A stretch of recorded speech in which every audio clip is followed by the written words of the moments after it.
Hey, and welcome back. So today I'm going to be showing you how to make some easy chicken stir fry. It only takes about 30 minutes to make, and here I'm just showing you what I actually use, the raw ingredients for the recipe, and don't worry, it'll be listed in the description box.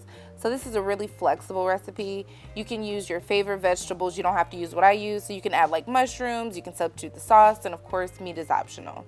And I always start with the vegetables because then I can use the same cutting board for the veggies and the meat.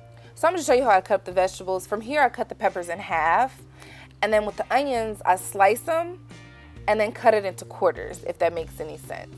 Of course you can cut it how you want to, but I'm just showing you how I did it. Those are the onions and the peppers together, and then next I'm going to move on to the carrot. So I'm going to shave the skin off the carrot first. I use a potato peeler, and then slice those into little circles. And then I just have like a colander or a bowl to the side where I put all the vegetables in. And then the broccoli, so I just start with the broccoli heads and I just chop the ends off of them. You can also buy it frozen if that's easier. And then with the baby corns, I don't really like these, but my husband does, so we include them. I'm just gonna put them into a colander and rinse them off. I don't know if that's necessary, but I did it. And now for the fun part, the chicken. So with the chicken, to make it easier to work with, I'm going to fillet it or butterfly it. I don't know what the technical term is for it, but I am using the wrong knife here, so you probably want to use one that's sharper and probably bigger. But basically this is going to help it cook a little bit faster, and to me it turns out to be a little bit more tender, and it's an easy step. But here I'm the cameraman and the chef, so it's a little bit of a rough angle, but you pretty much get it. You're going to cut it down to the base, but you're not going to cut it all the way through, so it's still going to be one piece. And this is what I'm going to season the chicken with. Of course you can season it with whatever you want. You can remove the salt to make it more healthy. But I'm just going to kind of sprinkle each seasoning on each side of the chicken, season to taste, whatever you like. And then of course flip it over and do the same thing to the other side. As far as cutting the chicken, I cut it into strips, thin strips, probably about 1/2 inch strips. As you can see here, and of course you can make them bigger or smaller.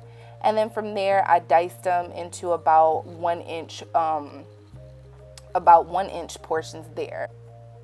So then next I'm pouring a little olive oil on the chicken and massaging that in. It just helps it with not sticking to the pan, and it honestly makes it a little bit more tender, but that's another optional step, and it's kind of necessary, as you'll see in a minute. But here's a view of the vegetables all together and then the raw chicken, which we're about to cook. So this is why that was unnecessary, because I'm going to add oil to the bottom of the pan anyways. Just coat the pan in the olive oil, and then I always start off on high heat. To brown the chicken, I'm going to let the oil get hot and then drop it in there. You can put them all in there at one time and then spread them out. I don't know why I did it one at a time.